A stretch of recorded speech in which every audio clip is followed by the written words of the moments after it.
Assalamualaikum warahmatullahi wabarakatuh. Ketika hati berbicara oleh Imam Jalaluddin Rumi rahimahumullah. Ungkapan hati mengungkapkan persaksian yang serupa, menggambarkan komunikasi yang tidak perlu diungkapkan dengan kata-kata. Ketika hati saling berhubungan, apakah masih perlu kata-kata dan ucapan? Raja Muda menjawab, ya hati memang memberikan persaksian, tetapi setiap bagian tubuh memiliki fungsinya sendiri. Telinga untuk mendengar, mata untuk melihat, dan lidah untuk berbicara. Setiap organ memiliki tugas berbeda agar manfaat yang diperoleh bisa maksimal. Namun, ketika hati benar-benar tenggelam dalam cinta, semua yang lain akan hilang di dalamnya, sehingga tidak ada lagi kebutuhan untuk berbicara. Laila dalam kisah ini bukanlah makhluk spiritual semata, tetapi manusia dengan darah dan daging. Mencintainya membuat Majnun menyerap segalanya tentang Laila, sampai ia tidak perlu melihat atau mendengar karena Laila telah menjadi bagian dari dirinya. Majnun berkata, gambarmu ada di mataku, namamu ada di bibirku, pikiran tentangmu bersemayam di hatiku, di mana lagi aku harus menuliskannya. Sebagai manusia jasmani, kita memiliki kemampuan yang terbatas. Namun, mencintai seseorang dapat membuat kita merasa seolah tidak ada jarak antara diri kita dan orang yang kita cintai. Perasaan, penglihatan, pendengaran, penciuman, dan segala hal lainnya terserap dalam cinta itu, sampai-sampai tidak ada anggota tubuh yang memerlukan rangsangan dari indera lainnya. Ini karena segala sesuatu terasa melebur dan hadir. Ketika salah satu anggota tubuh mencapai kebahagiaan sempurna, yang lainnya ikut terserap dalam kebahagiaan itu dan tidak mencari kepuasan dari hal lain. Jika satu indera belum terserap sepenuhnya, indera lain akan mencari kepuasannya sendiri. Pada dasarnya, seluruh panca indera adalah satu kesatuan, meski dalam bentuknya tampak terpisah. Ketika satu organ terserap dalam sesuatu, yang lainnya akan ikut terserap. Misalnya, seekor lalat yang sedang terbang akan menggerakkan semua bagian tubuhnya. Namun, ketika ia menemukan madu, seluruh bagian tubuhnya sepakat untuk berhenti bergerak. Keterserapan ini membuatnya lupa diri sehingga tidak lagi bergerak atau berubah. Gerakan apapun yang muncul dari seseorang yang tenggelam dalam sesuatu, sebenarnya bukan berasal dari dirinya, melainkan dari kekuatan eksternal yang menyerapnya. Jika seseorang masih mampu berteriak, "Tolong aku tenggelam," maka dia belum benar-benar tenggelam. Pernyataan, "Aku adalah Tuhan," bukanlah tanda keagungan, melainkan bentuk kerendahan hati yang total. Orang yang berkata, "Aku adalah hamba Tuhan," masih mengakui adanya dua entitas, yaitu dirinya dan Tuhan. Sementara pernyataan, "Aku adalah Tuhan," menandakan bahwa dirinya telah peniadaan diri, bahwa dirinya sudah tidak ada dan hanya Tuhan yang ada. Artinya, aku tidak ada, segala sesuatu adalah Dia. Keberadaan ini adalah milik Tuhan, aku hanyalah kekosongan. Pernyataan ini sangat luar biasa lah, lebih dari sekadar pengakuan terhadap kebesaran Tuhan. Sayangnya, tidak banyak yang memahaminya. Ketika seseorang menyadari dirinya sebagai hamba Tuhan, ia masih menyadari tindakannya sebagai seorang hamba. Penghambaan ini bisa jadi memang ditujukan kepada Tuhan, tetapi ia masih melihat dirinya dan tindakannya sebagai sesuatu yang terpisah dari Tuhan. Ini berarti ia belum tenggelam sepenuhnya. Tenggelam berarti kehilangan segala gerakan dan tindakan dalam diri sendiri, kecuali jika itu digerakkan oleh kekuatan luar. Seperti seekor singa yang menangkap rusa, awalnya ada dua entitas, singa dan rusa. Ketika singa berhasil menangkap rusa dan rusa pingsan, hanya singa yang tersisa, sementara rusa menjadi hilang. Keterserapan orang-orang suci dalam Tuhan membuat mereka merasakan ketakutan yang berbeda dari ketakutan manusia biasa terhadap singa, harimau, atau tiran. Mereka memahami bahwa ketakutan itu datang dari Tuhan, keamanan dari Tuhan, kesenangan dan kemudahan juga dari Tuhan, dan semua yang terjadi dalam hidup sehari-hari berasal dari Tuhan. Bagi mereka, Tuhan hadir dalam bentuk yang nyata dan bijaksana, bisa dilihat dengan mata seperti halnya singa, harimau, atau api. Bagi orang-orang suci, segala hal yang mereka lihat di dunia ini hanyalah bentuk sementara yang diciptakan Tuhan. Mereka tahu bahwa tidak ada satupun yang berasal dari dunia ini, melainkan semua itu adalah hasil ciptaan Tuhan yang diberikan bentuk dan pakaian olehnya. Namun, meskipun ketakutan orang-orang suci terhadap Tuhan berbeda dari ketakutan biasa, ketakutan tersebut bisa dijelaskan secara logis. Para filsuf juga mengatakan bahwa segala sesuatu yang ada di dunia ini berasal dari Tuhan. Mereka memahami ini melalui logika, tetapi logika tidak memiliki keabadian. Bukti-bukti logika bisa membuat seseorang senang dan puas. Tetapi ketika kenangan akan bukti itu memudar, kegembiraan dan kepuasan itu pun ikut hilang. Misalnya, seseorang bisa mengetahui melalui logika bahwa sebuah rumah pasti dibangun oleh seseorang yang memiliki mata dan tidak buta. Pembuat rumah itu pasti kuat dan tidak lemah. Ia pasti ada dan tidak tiada. Ia hidup dan tidak mati. Semua ini bisa diketahui melalui logika. Tetapi bukti ini tidak akan bertahan lama karena bisa dilupakan dengan cepat. Ketika seseorang yang mencintai Tuhan melakukan penghambaan, mengenal penciptanya, melihat dengan mata hati, dan bergaul dengannya, cinta itu tidak akan pernah memudar dari penglihatannya. Orang yang telah hilang dalam Tuhan, dosa bukan lagi dosa, dan kejahatan bukan lagi kejahatan. Mereka telah dikuasai dan dilebur dalam kehadiran Tuhan. Seperti dalam kisah seorang raja yang memerintahkan semua budaknya untuk memegang gelas emas untuk para tamu. Budak kesayangannya juga diperintahkan untuk melakukan hal yang sama. Namun ketika raja muncul, budak itu pingsan karena mabuk akan kehadiran raja dan menjatuhkan gelas itu hingga pecah berkeping-keping. Melihat hal ini, budak-budak lain berpikir bahwa mereka juga harus melakukan hal yang sama, dan mereka melemparkan gelas mereka. Raja marah dan bertanya mengapa mereka melakukan itu. Mereka mengikuti tindakan budak kesayanganmu, jawab para budak. Kalian bodoh, kata raja. Dia tidak melakukannya, akulah yang melakukannya. Di permukaan, tindakan itu tampak seperti pelanggaran, tetapi bagi budak yang terpilih, tindakan itu adalah bentuk dari ketaatan yang luar biasa. Budak itu tidak lagi hanya sekadar hamba, tetapi telah menjadi cermin keindahan raja.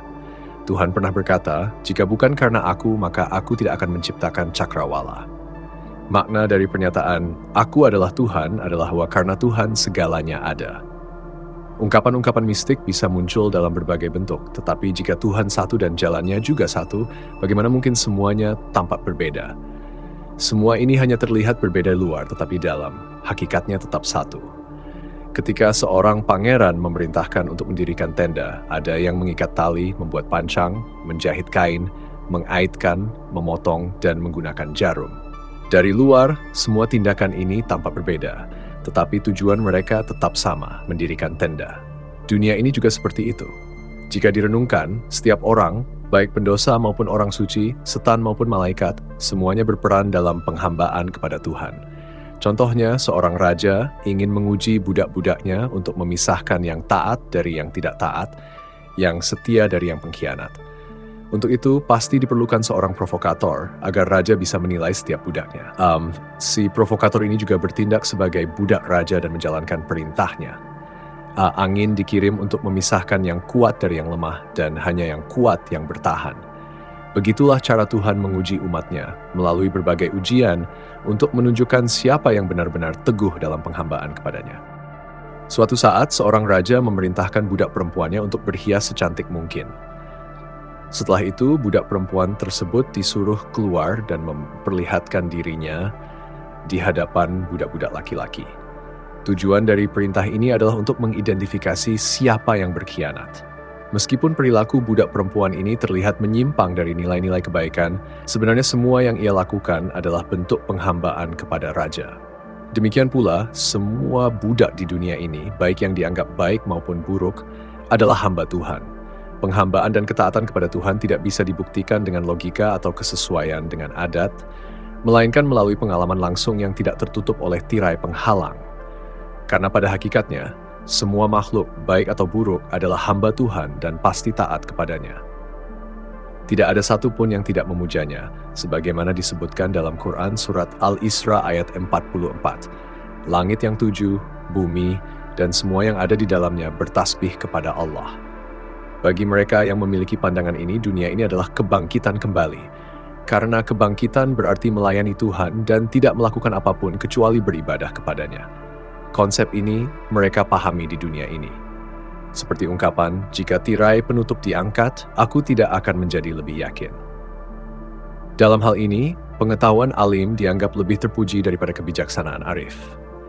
Ini karena Tuhan dipanggil dengan nama alim, bukan arif. Arif adalah orang yang pada awalnya tidak mengetahui sesuatu, kemudian mengetahuinya. Hal ini tidak berlaku untuk Tuhan. Namun secara konotatif, orang arif dianggap lebih agung karena ia mengetahui sesuatu di luar penalaran logis. Yang dimaksudkan para mistik dengan arif adalah orang yang memahami dunia melalui intuisi, wahyu, dan penyingkapan. Dikatakan bahwa satu orang alim lebih baik daripada 1000 zahid. Hal ini terjadi karena seorang zahid harus menjalankan kezuhudan dengan pengetahuan. Kezuhudan tanpa pengetahuan adalah absurd. Kezuhudan berarti berpaling dari dunia ini dan beramal saleh untuk kehidupan akhirat. Untuk itu, seorang zahid harus mengetahui keburukan dunia ini, ketidakabadiannya, rahmat, keabadian, dan kebaikan dunia yang akan datang. Orang yang selalu berusaha beramal saleh berarti dia tidak hanya mengetahui bagaimana melakukan perbuatan itu, tetapi juga apa perbuatan yang seharusnya dilakukan. Inilah pengetahuan yang sesungguhnya. Kezuhudan kemudian mustahil tanpa pengetahuan, dan seorang zahid pastilah adalah seorang yang tahu. Pernyataan bahwa alim lebih baik daripada 1000 zahid memang benar, meski maknanya tidak selalu mudah dipahami. Pengetahuan yang berarti pengetahuan kedua diberikan Tuhan setelah seseorang memiliki kezuhudan dan pengetahuan pertama. Pengetahuan kedua adalah hasil dari pengetahuan dan kezuhudan sebelumnya. Seorang alim seperti itu betul-betul lebih baik daripada 1000 zahid. Ia seperti pohon yang telah menghasilkan buah, yang lebih baik dari 1000 pohon yang belum menghasilkan apa-apa. Haji yang telah mencapai Ka'bah lebih baik daripada yang sedang melakukan perjalanan melalui padang pasir. Orang yang pertama telah tiba dan mengalami kenyataan, sedangkan yang kedua baru memiliki kesempatan yang belum tentu akan diperoleh. Seorang raja muda berkata, "Tetapi orang yang belum tiba masih memiliki harapan." Guru menjawab, "Bagaimana mungkin yang penuh harapan dapat dibandingkan dengan yang telah merasakannya?" Ada perbedaan besar antara kesempatan dan kepastian. Kenapa kita masih perlu membincangkan perbedaan itu? Semuanya sudah jelas. Kita membincangkan kepastian, dan ada perbedaan penting antara satu kepastian dengan yang lainnya. Keunggulan Nabi Muhammad yang berada di atas semua nabi berasal dari kepastian. Meskipun seluruh nabi berada dalam keadaan kepastian hingga mereka melampaui rasa takut, ada perbedaan kepastian di sana. Firman Tuhan dalam Quran surat Az-Zukhruf ayat 32 menyebutkan, "Dan kami naikkan beberapa di antara mereka beberapa derajat di atas yang lain." Rasa takut dan jenjang ketakutan dapat dijelaskan, tetapi jenjang kepastian tidak bisa. Apabila seseorang melihat pada dunia ketakutan, dia bisa melihat bagaimana setiap orang memaksakan dirinya, baik secara fisik, keuangan, maupun psikis. Ada yang berpuasa, yang lain bersalat, ada yang melakukan 10 rakaat, ada juga yang 100. Jenjang mereka memiliki bentuk dan penjelasan, seperti jarak dari Konya ke Caesarea yang dapat dijelaskan. Namun, rute laut antara Antalya dan Iskandaria tidak bisa dijelaskan. Seorang kapten kapal mungkin mengetahuinya, tetapi tidak mau memberitahu orang darat karena mereka tidak akan mengerti. Pangeran bertanya, tetapi sekadar memberitahukan mereka bisa sangat bermanfaat. Bahkan jika mereka tidak mengetahui sesuatu pun, mereka bisa belajar sedikit dan berusaha memperkirakan. Guru menjawab, "Ya, tentu saja. Seorang yang tetap terjaga di malam hari bisa menjelaskan bahwa hari telah berganti. Meskipun dia tidak mengetahui keadaan saat itu, dia masih menantikan pergantian hari. Sebaliknya, orang yang bepergian dengan karavan di malam hari yang gelap tidak mengetahui di mana dia berada, sejauh mana dia telah pergi, atau daerah mana yang telah dilaluinya. Namun saat hari berganti, dia bisa melihat hasil perjalanannya. Siapapun yang berusaha keras untuk kebaikan Tuhan tidak akan pernah tersesat meskipun dia menutup kedua matanya." Seperti dalam Quran surat Az-Zalzalah ayat 7, siapapun melakukan setitik kebaikan, dia akan melihatnya. Di sini engkau berada dalam kegelapan, terhalang hingga tidak mampu melihat sejauh mana kemajuanmu. Namun pada akhirnya engkau akan menyadari bahwa dunia ini adalah persemaian untuk kehidupan akhirat. Apapun yang engkau sebarkan di sini akan engkau tuai hasilnya di sana. Isa banyak tertawa, sementara Yohanes Sang Pembaptis banyak menangis. Yohanes berkata, "Engkau telah aman dari muslihat Tuhan hingga tertawa seperti itu." Isa menjawab, "Engkau tampaknya tidak menghargai kebaikan, rahmat, dan misteri Tuhan hingga menangis demikian banyak." Salah seorang dari orang suci Tuhan bertanya kepada Tuhan, "Mana yang lebih terpuji derajatnya? Orang yang tertawa atau yang menangis?" Tuhan menjawab, "Orang yang berpikir lebih baik tentang aku, yakni, dimanapun hamba-hambaku berpikir tentang aku ada di sana. Aku memiliki bentuk dan citra untuk setiap hambaku. Dengan citra apapun mereka mencitrakan, demikianlah aku. Aku terikat dengan citra tempat Tuhan berada. Aku terganggu oleh ungkapan bahwa Tuhan tidak ada. Hambaku, bersihkan pikiranmu karena mereka adalah tempat perbuatanku. Sekarang, cobalah dirimu sendiri dan lihat mana yang lebih bermanfaat untukmu. Menangis, tertawa, berpuasa, syalat, atau mundur. Pilihlah mana yang paling sesuai dengan dirimu dan membuatmu maju lebih baik. Diskusikan setiap hal dengan hatimu, meskipun ada seorang ahli fikih memberikan pendapat. Engkau memiliki konsep di dalam dirimu. Bandingkan pendapat ahli fikih dengan konsep itu agar engkau bisa memilih mana yang paling sesuai. Ketika dokter datang kepada pasien, dia memeriksa dokter dalam di dalam dirimu, yaitu watakmu. Dia yang di dalam akan menerima yang baik dan menolak yang buruk. Dokter luar kemudian membuat diagnosis berdasarkan perkataan dokter dalam tentang apa yang telah engkau makan, apakah itu berat atau ringan, dan bagaimana pola tidurmu. Dokter luar membuat diagnosisnya berdasarkan informasi dari dokter dalam. Dokter dalam, yaitu watak, adalah yang utama, dan ketika ia sakit berarti watak itu rusak. Hasilnya dia melihat hal ke belakang dan menjelaskan bahwa gejalanya tidak beres. Dia kemudian mencoba berbagai pengobatan.